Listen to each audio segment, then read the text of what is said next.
everybody, it's Luke at Young Writers, and I'm here today with the fabulous Mr. Tom Mitchell. So how are you doing?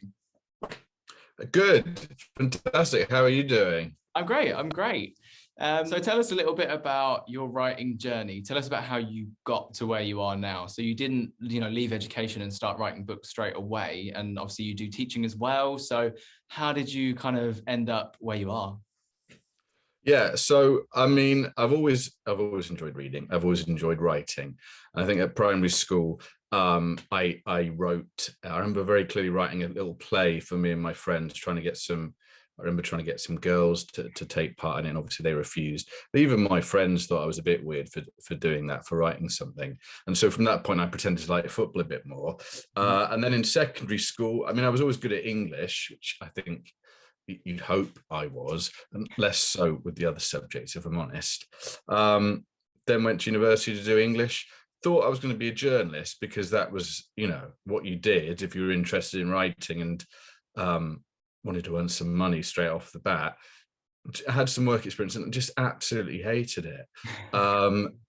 Just because of, I think, the awkwardness. I'm not very. The idea that I'd have to ring people up and ask them stuff, I mean, that was and you'd think maybe before I would have realized that beforehand, that journalism would put you in some awkward situations. So that happened. And then I thought, okay, I still want to do something to do with writing and reading. Let's do English. So I taught English and trained to be a teacher. But throughout those years, I continued writing, continued reading, obviously.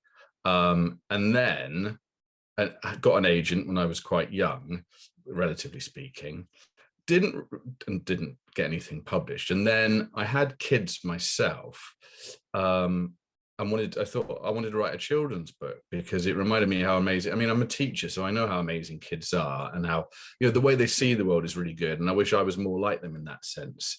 So I thought I'd write a book, and I wanted to write a book that wasn't preachy or teachy in any way. So I started brainstorming. I mean, I don't think often, you probably don't start with titles. You write your book and then you think about what it's going to be called.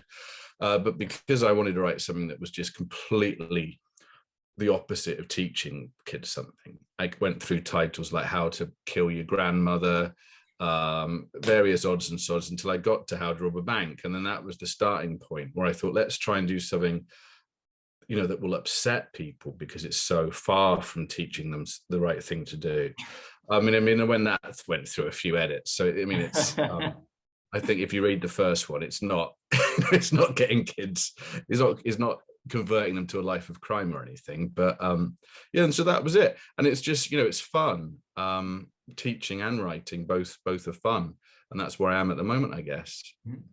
Well, that was actually going to be my next question. So you teach and write, and you go to school and teach children, and then you go home and write for children. So how is it kind of having the both worlds? Because a lot of authors certainly do it. A lot of authors have other jobs, and some teach, but I feel like you're totally immersed into this constant world, which and with kids of your own at home. I'm not selling this idea, but I think you get where I'm going with the question. Well, I was saying to some friends today that this last weekend I went to watch Aston Villa play Brighton, not a supporter of either team. And then went to watch the new Ghostbusters film on Sunday. And when I was a kid, that would have been my absolute dream weekend. Yeah. Didn't quite enjoy it as much as I might have done when I was 14 or whatever. But I guess kids, I'd like to think that kids, being with teaching kids and writing for kids, keeps you young. But at the very least, it keeps you conscious of being awkward and cringeworthy. That's always good. You get a sense of what kids laugh at as well, and I think I'm quite lucky because I've got quite a silly sense of humor, and I think that's always something that kids will find quite attractive as well. And so I keep that in mind when I write. And then you've got a perfect target, not target audience isn't the right word, a kind of imprisoned sample set where I can try out, what do you think about this title, or would you read a book about X, Y, or Z? And and the students are always really good at helping me with that as well. And they're quite happy to tell me whether they think my ideas are rubbish, or kids quite proudly proclaiming that they've not read the books. So it's all good. I mean, it's yeah, it's fun. I did. Kids are fun. I saw a tweet the other day that you about, I think you was on a school visit and you possibly didn't impress the kids as much as you'd hoped until you mentioned the blue tick on Twitter. Blue So tick, yeah. I mean, do the kids find it quite cool? I suppose they're quite young as well, but I mean, do they like enjoy having you as a teacher? That's, I mean, this isn't a parents' evening, however. Do they find it quite cool having an author as a teacher, or do they? Yeah, I mean, I don't want to blow my own trumpet or anything, and I guess, you know, kids are a better judge of teaching than I think a lot of people think, and so any kid just appreciates and respects a teacher that makes their subject interesting and fun, and I think, you know, everyone I work with does that. But, you know, on the other hand, it's quite nice as an English teacher to be able to say, you know, we're doing creative writing today, and here's some books that I've had published. It gives you a little bit of, you know, at the starting point, I think they trust that you know what you're talking about, which I hope that I am. But you're right, all that fades into comparison until when they find out you got a blue tick on Twitter. They couldn't give two hoots about anything else. I mean, which is quite interesting because you're officially cool. Exactly. Yeah. Well, the questions you often get at the, I mean, often you get really good questions and interesting questions, but you also get questions like, how rich are you? Are you famous? why hasn't there been a film made of your books? Wow. Questions like that. So it's funny. It's interesting that kids, a lot of kids read, and I think that's the difference. And a lot of adults fall out of the habit. And so a lot of kids read, and so books are a big part of their life. And so they're surprised when you as a writer aren't a multimillionaire as well. Yeah. I mean, I think that's really interesting though, because as well, obviously the ones that most of the kids know are the ones that are propelled to stardom because they're the ones that are in front of them. And then they often are the ones that are sort of multi-millionaires or whatever. But having the real side to it as well is always really important. And that's why like author visits and stuff are always recommended. And you're right, kids generally love reading, and it's so much a bigger part of them because, you know, going through school they kind of do it as extracurricular, and then a lot of them do it for enjoyment, as opposed to adults where we're allowed sometimes, unfortunately, our own choices. So we don't always read, and we don't always get the time, and then it sort of becomes a hobby for a small population. And so for kids it's like it's their world. And so I mean, I can imagine that's quite cool to be that at the forefront. But yeah, and then getting on to your actual book, this is your latest one, so you have 3 at the moment, and this is the latest one. This came out this year, and it's Escape from Camp Boring. So after that perfect dodgy segue, do you want to tell us a little bit about this book? Yes, well, so hopefully it's funny. There's a llama in it, and it was inspired by me. Again, I want to bang on about being a teacher all the time, but as a teacher and as a dad, being conscious of screen time, whether it was a good thing or was it a bad thing, being conscious of how much time, you know, I'm happy just to doom scroll as well and tweet out silly things. So that was a starting point, thinking about that. And then I think if you look at my first book as a kind of a bank heist, and then the second book is almost an escape narrative, then I wanted the third one to be almost the second one being, I should know what I'm talking about. Second one being a chase, and then the third one being an escape. And so I thought, you know, I don't want kids escaping prison, and Paddington 2 had done that already anyway. So Paddington. Well, exactly, yeah. You don't want to compare yourself to that. It's fantastic. So yeah, I had them escaping. It all tied together with kids that have been sent to a camp because their parents think they're on their phones and, you know, tablets too much. And when they're at this camp, for reasons I won't go into for fear of spoiling the plot, a group decide they've got to escape. And so it's almost like a prison break, but from this ridiculous camp where no one's allowed to use their phones or whatever. And, you know, hilarity ensues, as they say. And I mean, I'm sure the kids hope that in the end they all learn that screen time is a fantastic way to use their Oh, time. quite, yeah. Google Maps got them out. No, and it was like, it's like all things in moderation. I didn't want them to. Didn't want the message of the book to be like, stay off your phones, because that would be hypocritical for one thing, because I'm always on my phone. But a bit like, we were talking about earlier about, becoming an adult and perhaps reading less. It's just, anything, and this sounds patronizing, but too much of any one thing is not healthy, be that chocolate or alcohol or, reading or, going on your phone or whatever. So just balancing all these different things, I think, is the key, really. And that sounds quite, self-intuitive, but I think sometimes we have to be self-disciplined to be able to do that. Mm-hmm. And then, as I said, this is your third book, which is about an escape from a crazy phoneless camp. The second book is about someone who's missed a flight in Chicago and has to travel across the states on a bus. And the first is about someone robbing a bank over a candle. We get into. So the ideas behind them are relatively quite bizarre, is the word I'm going to use, which is not a bad adjective for the record. However, something that I admire, and I think a lot of people admire, is coming up with original ideas and coming up with something that's so, like, you look at things, you go, how did you think of that in a very, constructive way? So how do you think of that? It's just it's a combination of a few things, I suppose. On my phone, I have the irony is that I'm now going to talk about how I use my phone.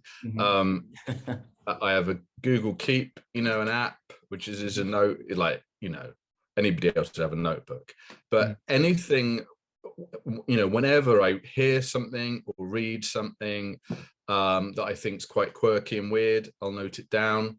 And so people tell me stories, I read stuff, and that all filters in to, this big, an app, but then it's all kind of percolating in there as well.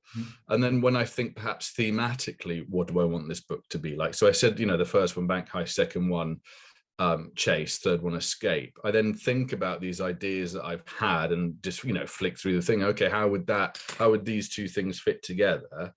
And then when you fit it together, you start thinking about the structure of a story and how, the tent poles you want to hold up the narrative, and then that fills in different things as well. And also, one, trying to make it as difficult as you can for your protagonist, because I think that creates humor. And then two, trying to think of funny situations. And I think when all that comes together, you then have this idea that might look creative and imaginative, but in actual fact, is months and months of going over the same thing 1,000 times and tinkering with it, and also just stealing stuff, from real life or other stories you read. I think this is something that's really key as well, talking to young writers, is that, the best, I'm not putting myself in this category whatsoever, but the best writers read lots, and I think that's sometimes the side of the equation that people forget. A lot of people come to you, so I've got an idea for a book, I've got an idea for a children's book, and that's fine. I like that. Yeah, quite. Yeah, but when it comes to actually writing the thing, having read lots of books yourself, it helps with the whole process. So yeah, so I think, to answer your question in 2 words, I steal. Left. Yeah, brilliant. No, I mean, that is something that a lot of people say. We do these interviews, and I think a lot of people have mirrored the sentiment of read a lot. It's one way to understand what other people are doing. It's one way to understand sort of the nuances of general literature. But another tip that I remember seeing is read books that you don't want to. So, if you write comic bank heists, read like a sci-fi vampire thing, or like whatever the opposite might be. If you're an adult novelist, maybe read some poetry for children, understand the differences, and actually, as you say, you can sort of take these inspirations from other areas and whatnot, and it all feeds into something, and then you never know where you're going to end up going with that. And it's definitely something that a lot of people mirror, and it's really important. And that actually takes us on to our final question. You are the writing multimillionaire megastar, Tom Mitchell. So Correct. what what advice would you give to other people who want to be the next multimillionaire Tom Mitchell? No, I mean, my first bit of suggestion would be not to want to be Tom Mitchell. Yeah, come and spend a day with me and then have a think about whether you really want to be the next Tom Mitchell. That would be the first thing I'd say. I don't know. It's just, it's working really hard, you know, and it's like, I've got all kinds of friends. I've got one or two friends that, you know, have been successful because they've just worked at it, you know. And I mean, I'm sure it's the same with yourself, you know, having a great job doing interviews and, you know, working in something that's interesting and creative is because you've put the hours in, you know, and you're dedicated to doing something that you enjoy. Yeah. And the thing, to some extent, the same is true of writing. The more you write, the better you get at it, and the more you read, the better you get at writing. So it's no surprise that a lot of writers get their first book published, you know, around 35, if not a bit older, because it takes all that time to actually get practice at it, and they have put those hours in. You know, it's like learning the piano or learning a foreign language or getting good at football. Or my advice would be to put the hours in, I think. And I think, you know, it is 99% perspiration, 1% inspiration. If you really want something, work at it, and fingers crossed one day you'll get there. But you know, in my case, it took, you know, what was I was about 35, I suppose, when the first one came out, so it's quite a long time. It's just keep at it.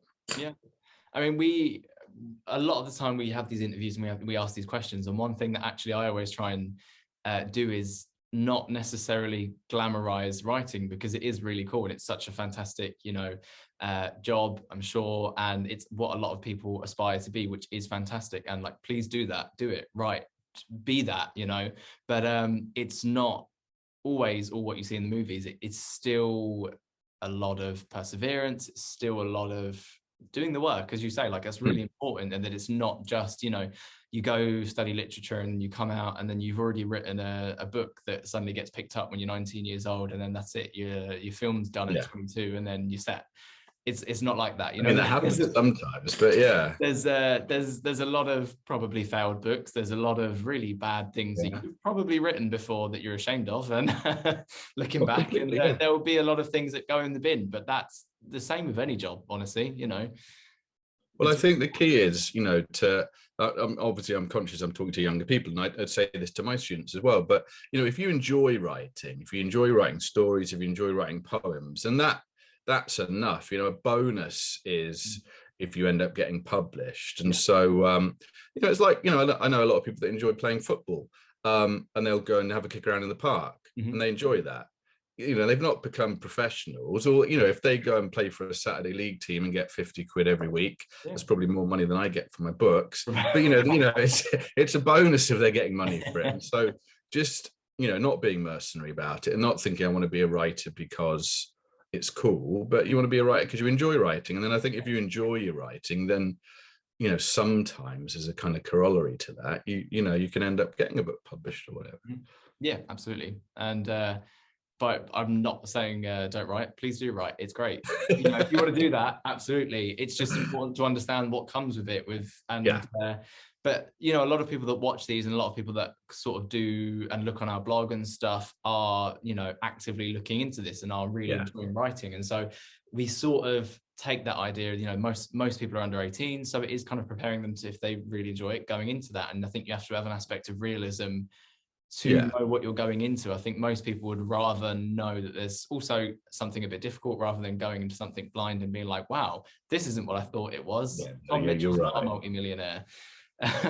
Like, well, I mean, not quite, but it's like acting, you know. It's, you're gonna get a knockback, you know. The more you're gonna have 99 of your auditions, you're gonna fail, and then that one might be the role that takes off. It's exactly the same as book, you know. No author, be it, you know, the most successful of all time, down to people like me, you know, every one of us have had multiple rejections, and that's just the nature of the beast. So yeah, you just got to keep plugging away, and one day hopefully it will happen. But truly, if it's something that is loved, I think we did a Q&A with I don't know how to pronounce his name, it's really bad. It's Benjamin Elias Sains.